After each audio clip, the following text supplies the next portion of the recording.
Ahora impactaba las vidas, y la gente cuando lo escuchaba hablar, ¿qué reacción tenían de acuerdo a este versículo 22?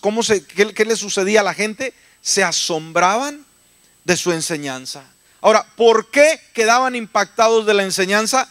Porque les enseñaba como quién, como quien tiene autoridad y no como los escribas. Los escribas continuamente estaban repitiendo la ley de Moisés, repetían algún pasaje bíblico, mas sin embargo sus corazones estaban vacíos. Eran hombres que ponían, como dijo Jesús, ponían cargas que ni aun ellos podían llevar. Sí corregían al hombre, corregían a la mujer, andaban buscando detalles, cómo encontrar alguna falta, algún error, mas sin embargo ellos no hacían absolutamente nada. O sea, Jesús les dijo claramente que ellos eran como paredes blanqueadas. Wow, ¿cómo les dijo? Paredes blanqueadas. Dijo que eran como sepulcros abiertos. ¿Qué es lo que tiene un sepulcro? Solamente huesos. ¿Qué es lo que tiene una pared blanqueada? Apariencia. ¿Estamos aquí? Pero Jesús enseñaba como quien tiene autoridad y no como los escribas. Y dice Lucas 4, versículo 32, y se admiraban de su doctrina. ¿Qué pasaba con la sociedad, con el mundo? Cuando Jesús hablaba, ¿qué impacto tenía en la vida de las personas? Se admiraban de su doctrina. ¿Por qué? Porque su palabra era con autoridad. ¿Cómo exponía el Señor la palabra? Con autoridad. Sigamos adelante. Ahora, ¿qué tipo de poder Jesús tenía? Jesús tenía un poder ilimitado, pero su poder, ¿qué era lo que él abarcaba? Y cuando estamos hablando de poder, no estamos hablando de que Jesús solamente decía, o Jesús levantaba mucho la voz, o Jesús gritaba demasiado, y eso era autoridad. No necesariamente, o no definitivamente eso definía lo que era la autoridad, lo que era el poder sobre las circunstancias. ¿Cómo nos damos cuenta que Jesús tenía una influencia y un poder sobre ciertas cosas? Pues vayamos a la lista de algunas de ellas. En primer lugar, podemos ver que tenía poder sobre el pecado. ¿Estamos aquí en esta hora? ¿Qué es el pecado? El pecado es lo que separa al hombre de Dios. El pecado ha sido el problema del ser humano de siempre. La interrupción, por así decirlo, entre la relación con el Padre Celestial, el pecado, ese ha sido el que ha deteriorado la amistad del hombre para con Dios. No hay conexión. Es como cuando quieres comunicarte con una persona, algo importante, algún familiar, y simplemente no hay conexión. Es deprimente, es angustioso. Cuanto más, imagínate estar desconectado del Dios del cielo, del Dios de gloria. ¿Estamos?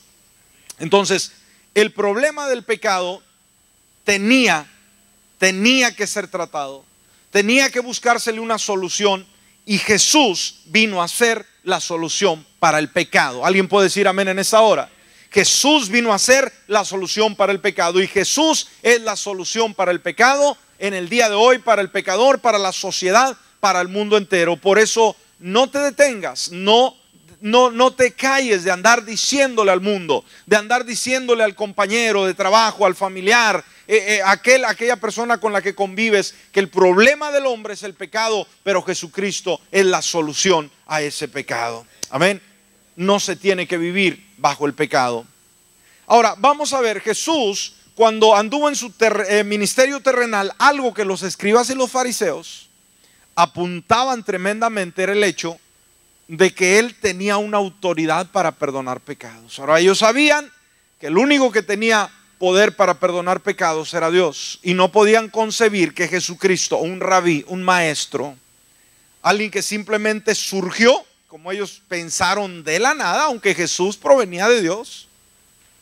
Dijeron, este rabino viene a enseñarnos esto y lo otro, y no solamente enseña, sino que ahora tiene un poder. ¿Y qué es lo que hace? Bueno, mire lo que dice Mateo capítulo 9, versículo 6. Y aquí había una confrontación con estos religiosos, y había una necesidad, y ese es el asunto. Mire, cuando la religión viene a reemplazar la necesidad, cuando la religión toma el lugar de prioridad en vez de la misericordia, estamos mal. Cuando el hombre se inclina ante la religión, pero se olvida que el que realmente cambia corazones es Jesucristo, entonces cuando se deja fuera de la escena, la vida va a ser un estrago, la vida va a ser algo deprimente. Entonces aquí había una necesidad, había un paralítico que necesitaba ser sanado. Jesús, viendo la necesidad, aborda esa situación y quería dar una enseñanza, una lección. Pero el punto era la parálisis de este individuo que no podía vivir una vida normal. Mas sin embargo Jesús enseña que aunque hay impedimentos humanos, hay tanta gente, tantos individuos el día de hoy con tanto impedimento físico, pero debemos de entender que el problema más serio del hombre no es su enfermedad física, no es el problema de salud. El problema más grande del ser humano es su salud espiritual. Amén.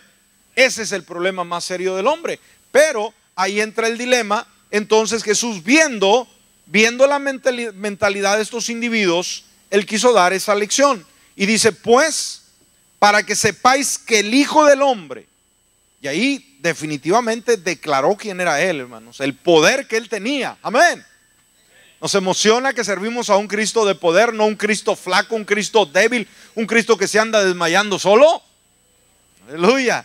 Yo creo que nos alegra tener a un Cristo de poder que pudo perdonar pecados y que puede perdonar pecados el día de hoy. Pues para que sepáis que el Hijo del Hombre, dice, tiene potestad. Y recuerde lo que leíamos en el versículo de apertura. Dice, toda potestad me es dada, ¿dónde? En el cielo y en la tierra. Entonces, para que sepáis que el Hijo del Hombre tiene potestad, ¿dónde estaba Él en esa hora? ¿En el cielo o en la tierra? En la tierra. Bueno, el Hijo del Hombre tiene potestad en la tierra. ¿Para qué? Dijo, para perdonar pecados. Wow, esto era serio. Esto era, hermanos, ponerse en el ojo del huracán para con estos religiosos, al exponerles y decirles, bueno, yo no solamente hablo, yo perdono pecados. Wow, aquellos dijeron, válgame, eso sí ya es algo extremo. ¿Quién puede perdonar pecados sino solamente Dios? ¿Y quién estaba delante de ellos en esa ocasión? ¿Quién era el que les estaba hablando? Era Dios mismo, en la persona de Jesucristo. Amén. Entonces dice, para que sepáis que el Hijo del Hombre tiene potestad en la tierra para perdonar pecados. Dice entonces al paralítico, ¿qué le dice? Levántate, toma tu cama y vete a tu casa. ¿Qué palabra? Entonces fue doblemente bendecido, fue doblemente sanado. ¿De qué manera fue sanado? Fue sanado de su físico porque él lo llevaron en camilla, pero ahora dijo, levanta entonces tu cama, levanta tu camilla, tú mismo, recoge en lo que te trajeron y vete caminando. Qué experiencia maravillosa. Pero ¿qué debe impactarnos más de este ejemplo? El hecho de que él fue sanado de su parálisis y agarró su camilla y se fue. ¿Eso es todo lo más maravilloso de esta escena? Pregunto, ¿cuál es lo más maravilloso de esta escena? Que recibió perdón de pecados, que iba ese hombre cargando esa camilla y que iba caminando por su propio pie, y era una alegría maravillosa, pero nadie mejor que él podía sentir que sus pecados fueron perdonados. Él pudo sentir que las cargas fueron quitadas y pudo sentir la paz, la libertad. Me imagino que iba cantando, iba gritando a medio mundo lo que había recibido. Y ese es Dios el que puede hacer ese tipo de milagros. Amén. Así que podemos ver que Jesús tiene poder sobre el pecado, pero también tiene poder sobre la enfermedad. Estamos aquí en esta hora. Cristo sigue sanando el día de hoy. ¿Alguien puede decir amén?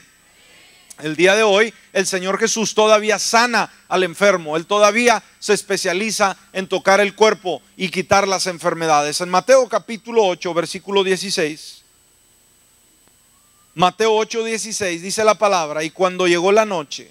¿Cuándo, hermanos? Cuando llegó la noche, ¿qué pasó? Trajeron a él muchos endemoniados. ¿Unos, dos, tres? No, muchos, o sea, mucha necesidad. ¿Y qué es lo que hace Jesús? Se pone a llorar, se puso a lamentar, se puso a regañarlos. ¿Qué hizo con ellos? Y con la palabra, ¿con qué, hermanos? ¿Con qué? Con la palabra, con lo que sale de su boca, con la autoridad de su palabra. Jesús nos ha legado su autoridad. ¿Cuál es su autoridad? Su palabra, la Biblia. Amén. Gloria al Señor. Y cuando llegó la noche, trajeron a él muchos endemoniados, y con la palabra echó fuera a los demonios. ¿Y qué más hizo? Y sanó a algunos enfermos. Sanó a todos los enfermos. Puede darle un aplauso al Señor en esta hora. Ese es el Señor poderoso, obrando maravillas, obrando poderosamente. Gloria a Él. Amén. Con la palabra echó fuera a los demonios y sanó a todos los enfermos. Alguien ha dicho que Cristo ya cambió. Ahora ya no sana enfermos. ¿Cómo cree usted? ¿Será que Él todavía sana? ¿Será que todavía perdona pecados? Amén, definitivamente. Pero también no solamente tiene poder sobre la enfermedad, sino también tiene poder sobre la naturaleza. ¿Tiene poder sobre qué? La naturaleza. Y podemos ver ahí en Marcos capítulo 4, versículo 39. Aquí vemos los discípulos aquí en esta travesía, donde de repente se levanta una gran tempestad y la barquilla parece que se hunde. Mas sin embargo, estando Jesús ahí, dice el versículo 39, y levantándose, o sea el Señor Jesús, recuerde que Él iba reposando, iba descansando, y levantándose, ¿qué hizo? Reprendió al viento y dijo al mar: calla, enmudece, y cesó el viento y se hizo grande bonanza. Hermano, había una gran tempestad, un gran conflicto. Los discípulos dijeron: nos vamos a morir, nos vamos a ahogar. Jesús, ¿qué no te preocupas por nosotros? Levántate. Y cuando se levanta el Señor, inmediatamente vio el mar embravecido, vio aquel viento tempestuoso, y cuando lo ve, reprendió al viento y dijo al mar. ¿Qué hizo Jesús? Habló la palabra. ¿Qué hizo Jesús? Habló la palabra. Así que como hijos de Dios, ¿qué somos llamados a hacer? Aún a las circunstancias, a las dificultades, a las tempestades de nuestra vida, a los ataques de Satanás. ¿Qué somos llamados a hacer? A lamentar, a llorar, a quejarnos. ¿Qué somos llamados a hacer, iglesia? A hablar la palabra. ¿Qué vas a hablar? No lo que tú sientas, tú vas a hablar lo que la palabra dice. ¿Qué hizo Jesús cuando fue tentado en el desierto? Que dijo: bueno, pues no sé, diablito, cómo nos va a ir. No, Señor, Él sabía cómo le iba a ir. Amén. Y dijo: escrito está, usó la palabra de Dios. Así que hay un legado muy grande para ti y para mí en el día de hoy. Como hijos de Dios tenemos una herencia muy grande, y es su palabra. Una palabra cortante, una palabra única, una palabra que produce cambios, que tiene poder. Entonces dice que levantándose reprendió el viento y dijo al mar: calla, enmudece, y cesó el viento y se hizo grande bonanza. Cuando el Señor se levanta, sus enemigos se esparcen. Cuando el Señor se levanta, las tempestades cesan y viene la calma. Después de la tormenta, ¿qué dice? Viene la calma. Y no solamente tuvo o tiene poder sobre la naturaleza, sino también tiene poder sobre todo hombre. Tiene poder sobre el género humano. Tiene poder y autoridad sobre la sociedad en el día de hoy. San Juan capítulo 17, versículo 2. Juan 17, 2 dice: como le has dado potestad sobre toda carne, como le has dado, o sea, hablando de Dios, Dios le ha dado potestad a Jesús sobre toda carne. ¿Para qué? Para que dé vida eterna a todos los que le distes. Amén. Todo aquel que se acerca a Jesucristo, todo aquel que reconoce que es un pecador, todo aquel que reconoce que su vida no tiene sentido y necesita un cambio, se acerca a Jesucristo. Él tiene poder y tiene autoridad, y ahora provee vida eterna a todo aquel que se acerca, a todo aquel que cree, a todo aquel que viene al Señor Jesús. Y no solamente tiene poder sobre todo el hombre, sobre toda mujer, sobre toda la sociedad, sino también tiene poder